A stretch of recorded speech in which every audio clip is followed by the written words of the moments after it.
SER Podcast.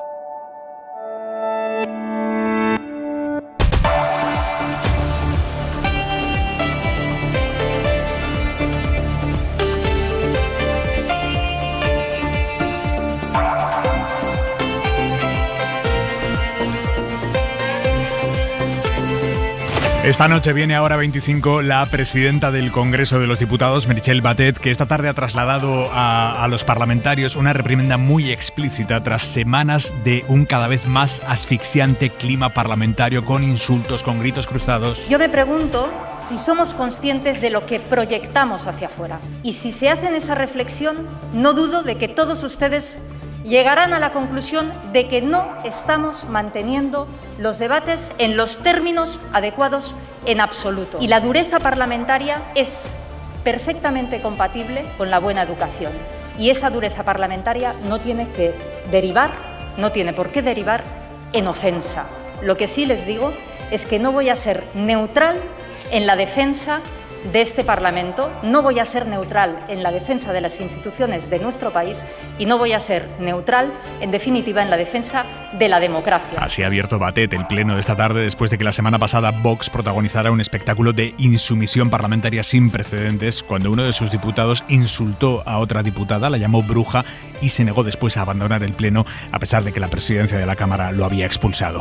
La otra noticia de la tarde, tremenda, es que la Organización Mundial de la Salud ha tenido que reconocer que una veintena de sus empleados abusaron sexualmente de mujeres y niñas en el Congo, en la República Democrática del Congo, cuando estaban allí teóricamente luchando contra el brote de ébola que sufría el país. To the victims and survivors of the sexual exploitation and abuse described in the Commission's report.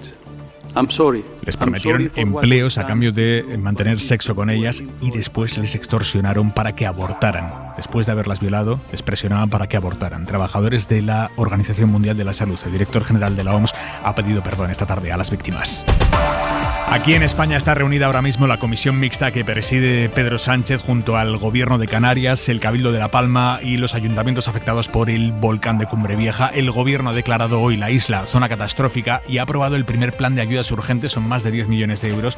Isabel Rodríguez, ministra portavoz. Será una subvención directa del Estado de 10,5 millones de euros para atender compra de vivienda, para ponerla en alquiler o también para que pueda ser adquirida por las personas que lo precisen y también adquisición de enseres de primera necesidad. Ayudas para los más de 5.000 vecinos que llevan 8 días evacuados de sus casas. La lava ha arrasado más de 600 viviendas y hoy la novedad está en el comportamiento del volcán, porque ahora mismo la erupción está siendo llamativamente más tranquila que otros días, sin tantas explosiones, pero la lengua de lava, la colada, alcanza ya una altura de entre 60 y 80 metros. Vámonos hasta allí, hasta La Palma. Eric Pestano, buenas tardes. Buenas tardes. Es un cambio significativo que han detectado los expertos. El volcán ha pasado de adoptar un carácter más explosivo, lo que los científicos definen como estromboliano, a ese fluido constante de lava incesante que caracteriza más bien a los volcanes de tipo hawaiano. Es la principal novedad después de los análisis técnicos de esta mañana, que concluyen además que la lava avanza por las coladas ya generadas. Las columnas de ceniza se elevan a los 5.000 metros de altura. Es posible que incluso lleguen las partículas hasta las islas de La Gomera, de Tenerife, incluso hasta El Hierro. El frente de la colada sigue alrededor de los 800.000 metros de la costa. Por el momento, también el paso por esa zona de invernaderos está provocando una nube tóxica al quemar los plásticos que lo forman, que está siendo monitorizada por la Unidad Militar de Emergencia. Se descarta cualquier tipo de afección a la población al haberse disuelto en la propia zona de exclusión. A partir de 1:30 empieza una edición especial de Carrusel Deportivo. Jesús Gallego, buenas tardes. Buenas tardes. El Atlético de Madrid juega en San Siro ante el Milán y en el 11 de Simeone es noticia que Griezmann es suplente. Correa y Suárez estarán en el ataque. En el medio del equipo rojiblanco vuelve Coque. En el Bernabéu el Real Madrid juega ante el Sheriff de Moldavia. Miguel Gutiérrez vuelve al lateral en el 11 de Ancelotti. Camavinga entra por Modric en el centro y Eden Hazard acompañará a Vinicius y Benzema arriba. El tiempo, Jordi Carbó. Buenas tardes. Chubascos en el Cantábrico que dejarán poca agua y además la mayor parte de horas no estará lloviendo. Y como novedad, en la mitad este de Cataluña, algunos chubascos pueden descargar con intensidad, pero durante poco rato y no serán generales. Y en el conjunto del país, más de lo mismo, es decir, como hoy, muchas horas de sol, ambiente fresco, incluso frío en el interior, mañana primeras horas, durante la tarde, en la mitad norte, ambiente agradable al sol, caluroso todavía en el sur y el Mediterráneo con sensación de bochorno. Hora 25. Aimar Bretos. Hoy les estamos contando en la cadena SER el caso de Javier Serrano, un hombre enfermo de ELA que tiene decidido que quiere morir, que no quiere seguir viviendo con esa enfermedad y el dolor que le provoca, pero como la Comunidad de Madrid aún no ha creado la comisión de garantías que exige la ley de eutanasia, el hombre aún no ha podido poner fin a su vida como él quiere y como tiene derecho legal a hacerlo. Lo tiene toda una comida que montó hace un par de semanas, pero ese trámite le falta, no a él, sino a la Comunidad de Madrid, que es quien no lo ha hecho. Por eso Javier acusa al gobierno autonómico de alargar innecesariamente su sufrimiento profundo. Teresa Rubio ha hablado con él. A estas alturas Javier ya no contaba con estar aquí y aparte de ansiedad está contando los días para poder ejercer su derecho, también tiene rabia. Pena de esto es que a todos estos señores no les sucede un caso, me da igual que sea su hijo, su mujer, para que vean lo que es. No le sentó bien que el neurólogo que lo trataba fuera objetor de conciencia y no se lo dijera y que el equipo de cuidados paliativos que le visitó en su casa intentara convencerle. ¿Cómo vas a hacer eso? Mira, yo estoy tratando a personas que llevan 8, 10, 12 años, que solo mueven los ojos y que son muy felices. Claro, yo que le dije, yo sé lo que yo quiero y lo que no quiero sufrir. Y no se quiere ir consumiendo, no le parece justo ni para él ni para su familia. Los trámites los tiene todos hechos, no tiene miedo y ya sabe cómo va a ser ese día. Me van a sedar y luego ya me ponen una inyección. Me han dicho que puede ser entre 5 minutos y 1 hora. La Comunidad de Madrid tiene previsto aprobar el decreto para crear la comisión de garantías la semana que viene. Mientras la Comunidad de Madrid arrastra los pies con este asunto, su presidenta, la presidenta de Madrid, Isabel Díaz Ayuso, sigue con su viaje por Estados Unidos y en su peculiar agenda política propia. Esta tarde Ayuso, desde Washington, ha entrado en bronca pública con el Papa. Ayuso contra el Papa. No consta que el Papa esté al tanto de que tiene nueva adversaria, es Ayuso contra el Papa. Ha cargado contra Francisco porque ayer pidió perdón a México por los pecados que cometió la Iglesia Católica durante la conquista de América. Y Ayuso, que ha hecho de su lucha contra lo que ella llama indigenismo su bandera más reciente, ha criticado así hace unos minutos al Papa. A mí me sorprende que un católico que habla español hable así a su vez de un legado como el nuestro, que fue llevar precisamente el español y a través de las misiones el catolicismo y por tanto la civilización, la libertad al continente americano. Es sorprendente. Las misiones llevaron la libertad al continente americano, según Ayuso. Si las nuevas rivalidades vaticanas se lo permiten, Isabel Díaz Ayuso volverá el sábado a España y podrá participar en la Convención Nacional del PP que se celebra este fin de semana. Hoy, en una de las jornadas previas a esa convención que ha montado Casado, les ha armado un buen lío argumental uno de sus invitados, el ex PP y después fundador de Vox, Alejo Vidal Cuadras, al que Pablo Casado ha invitado a esas jornadas preconvención, y esta tarde Vidal Cuadras ha hecho ante Casado una enmienda absoluta a la posición del PP sobre la España de las autonomías. Van a escuchar a Vidal Cuadras en una mesa moderada por Edurne Iriarte, la que van a escuchar también. Ya os he dicho que estoy aquí muy a gusto, pero esto no me hace impedir decir lo que pienso. ¿Estamos de acuerdo, Pablo? Bien. Pues cuando todavía escucho a destacados dirigentes del partido que hoy es nuestro anfitrión en esta convención afirmar que el Estado de las Autonomías es la historia de un éxito, cuesta sobreponerse al estupor. Lo que hicimos, de manera ingenua, de manera bien intencionada, fue poner a su disposición todos los instrumentos para que destruyeran el Estado y la nación, que no había que darles ni agua, dejarles que no pudieran meter sus sucias manos en la unidad nacional.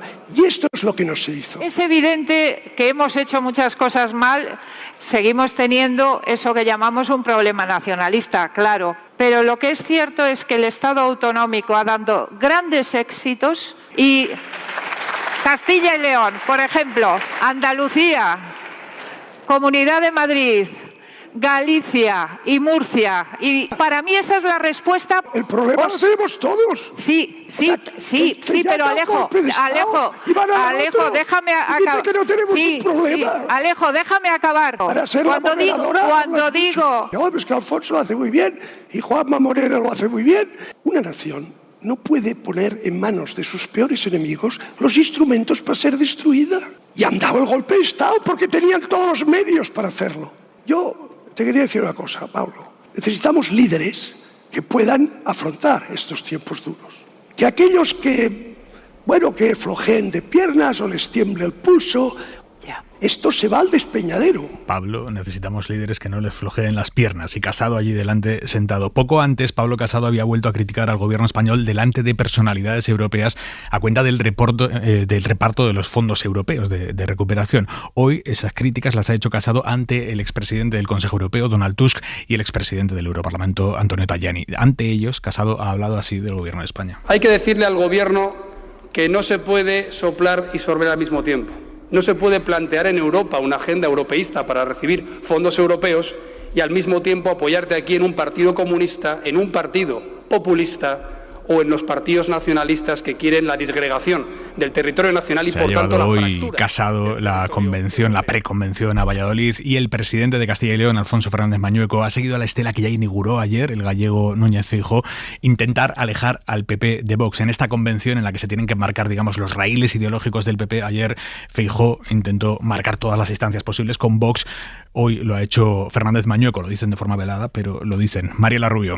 Así es, hoy Mañueco era el anfitrión, como ayer lo fue Feijóo en Galicia, pero en la misma línea, si Feijóo ayer pedía huir de la trampa antieuropeísta y no gobernar con cualquiera, hoy Mañueco añadía que tenemos que romper con quienes no creen en Europa, ese populismo, ese comunismo, ese nacionalismo independentista que no cree en Europa. Por otro lado, hace unos minutos el ex de Ciudadanos, Juan Carlos Girauta, participante en esta convención, loaba así la apuesta popular y auguraba la pronta llegada de Casado a la Moncloa. Existe un proyecto para España y que es un proyecto muy estimulante.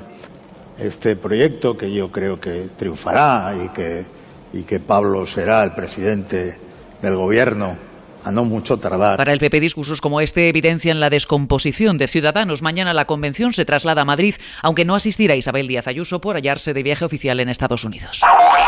Per Aragonés ha pronunciado esta tarde su primer discurso en un debate de política general, que es allí en Cataluña lo que a nivel nacional es el debate sobre el Estado de la Nación. Per Aragonés ha pronunciado hoy su primer discurso como presidente en un debate de ese tipo. Un discurso marcado por la detención la semana pasada del expresidente autonómico Carles Puigdemont, que ha supuesto un nuevo palo en la rueda para la mesa de diálogo abierta entre el Gobierno central y la Generalitat. Pese a las presiones de Junts per Catalunya, también de la CUP, Aragonés ha asegurado esta tarde que la vía dialogada es la única estrategia ganadora, pero ha lanzado esta advertencia al Gobierno central si quiere que la mesa no descarrile. El primer paso era y es que se debe acabar con la represión, y esto debe pasar. Si no somos capaces de generar las condiciones, si el gobierno del Estado no colabora para generar las condiciones, todo será más difícil. Será muy difícil sentarse a hablar y negociar nada. Y a negociar de res. Tras el Consejo de Ministros, hoy le han preguntado a la portavoz del Gobierno central, Isabel Rodríguez, hasta qué punto el Ejecutivo está preocupado por las presiones políticas que pueda recibir en las próximas semanas Esquerra por parte del ala más dura del independentismo a raíz de la detención de Puigdemont. Responde la portavoz del Gobierno. El grupo parlamentario de Esquerra Republicana de Cataluña es suficientemente autónomo como para depender de las cuestiones que afectan a otros partidos políticos a la hora de definir su voto. Y a esta hora está en marcha una manifestación en el centro de Madrid por el aborto legal y seguro. Elena Jiménez, buenas tardes. Hola, ¿qué tal? Muy buenas tardes. Sí, decenas de mujeres llevan más de una hora denunciando las dificultades para las que deciden abortar. Por ejemplo, la situación aquí en Madrid, donde en los hospitales públicos no se puede practicar la interrupción del embarazo por la objeción de conciencia de los sanitarios. Por eso, la ministra de Igualdad, Irene Montero, decía hace unos minutos que la ley que llegará a finales de año contemplará esto. Asegurar el acceso efectivo al derecho al aborto, armonizar el derecho a la objeción de conciencia con el derecho a decidir sobre nuestros propios cuerpos, a que además este servicio se pueda proporcionar desde la sanidad pública y desde los hospitales públicos. Los gritos se van apagando ya. Uno de los más coreados ha sido: nosotras decidimos, la sociedad respeta, el Estado garantiza y la Iglesia no se mete. Gracias, Elena. Y la ministra de Educación, Pilar Alegría, ha dado marcha atrás en un párrafo concreto de su decreto de educación infantil, un párrafo que había indignado a las comunidades del PP y a la escuela concertada en general. La educación infantil es la que va de 0 a 6 años y en el decreto que la regula, educación, hablaba de favorecer el descubrimiento personal de la sexualidad y la construcción de género.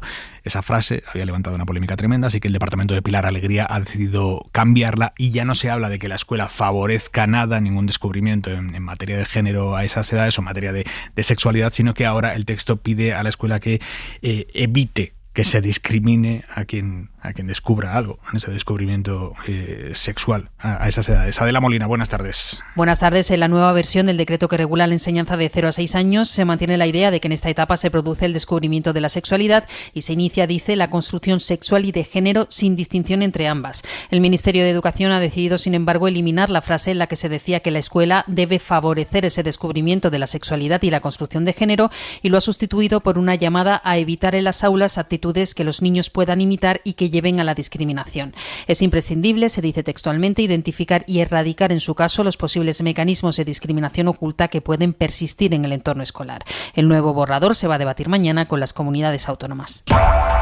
I know how frustrating and infuriating it must have been to worry about a shortage of petrol. Boris Johnson, primer ministro británico, ha hablado esta tarde por primera vez sobre la crisis de las gasolineras en Reino Unido. Ha intentado aplacar los ánimos, ha asegurado que la situación está mejorando poco a poco, pero a pie de calle en las gasolineras no es esa la sensación que impera. Siguen las colas enormes, siguen faltando conductores que lleven el combustible hasta los surtidores y los 5.000 visados que ha prometido el gobierno británico para nuevos camioneros no es más que un parche, o así se interpreta por parte de la opinión pública. Londres, Begoña Arce. Buenas palabras de Boris Johnson, que por fin responde en persona a la crisis. El gobierno viene echando la culpa de la escasez de abastecimiento a la reacción de pánico de los ciudadanos. Esta tarde Johnson achaca los problemas de suministro de carburante a la economía global. The global economy really sucking in a huge amount. La demanda global está succionando una gran demanda en este momento de gas, de camioneros en todo el mundo y está afectando a todos los países, decía. El Partido Laborista acusa al gobierno de falta de planificación y total incompetencia. Fuentes de la industria de carburantes confirman que por primera vez desde el pasado fin de semana la demanda de gasolina y diésel ha bajado, aunque se encuentra muy por encima de los niveles normales. Eso quiere decir que las colas van a continuar en las gasolineras durante varios días. A pesar de ello, Johnson ha negado un trato especial para el abastecimiento de ambulancias y personal sanitario. La Asociación de Médicos ha advertido que la salud de los ciudadanos está en peligro. No podemos esperar 2 o 3 horas en una cola para conseguir gasolina cuando tenemos pacientes que atender. La mirada de Xavier Vidal-Folk.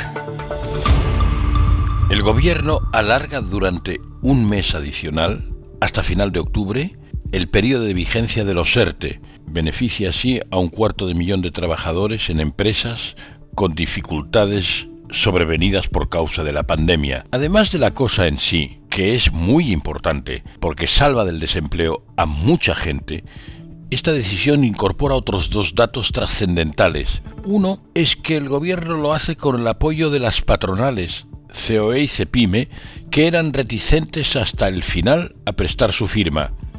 Una pequeña mejora sobre el régimen de los autónomos bastó para convencerlas. Buena señal.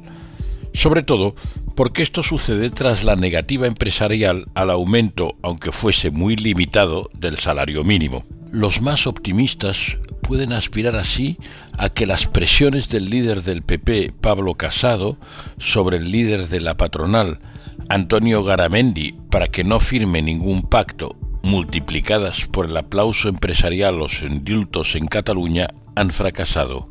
Eso sería estupendo, porque no tienen fundamento socioeconómico, sino solamente la urgencia de Casado por llegar a la Moncloa. Ya veremos cómo sigue este bingo. Hay otro motivo de satisfacción más de fondo para alegrarse por los nuevos ERTES. Finalmente, asumen la idea de que para beneficiarse de ellos, es decir, del dinero público que mantendrá a las empresas en crisis, trabajadores y directivos deberán asumir obligaciones de formación profesional. España necesita obreros más cualificados. Los obreros necesitan formarse mejor para optar a nuevos empleos. Ligar ambas cosas supone un vínculo de primera necesidad y de primera categoría. Y una de las voces que van a quedar del día de hoy. There is no planet B. There is no planet blah. Blah, blah, blah. Blah, blah, blah. La activista sueca Greta Thunberg en Milán en la apertura de la conferencia Jóvenes por el Clima, exigiendo a los políticos acciones reales y menos bla, bla, bla. Suscríbete a Hora 25. Todos los episodios y contenidos adicionales en la app de Cadena SER y en nuestros canales de Apple Podcast, Spotify, iVoox, Google Podcast y YouTube. Escúchanos en directo en la SER de lunes a viernes a las 8 de la tarde.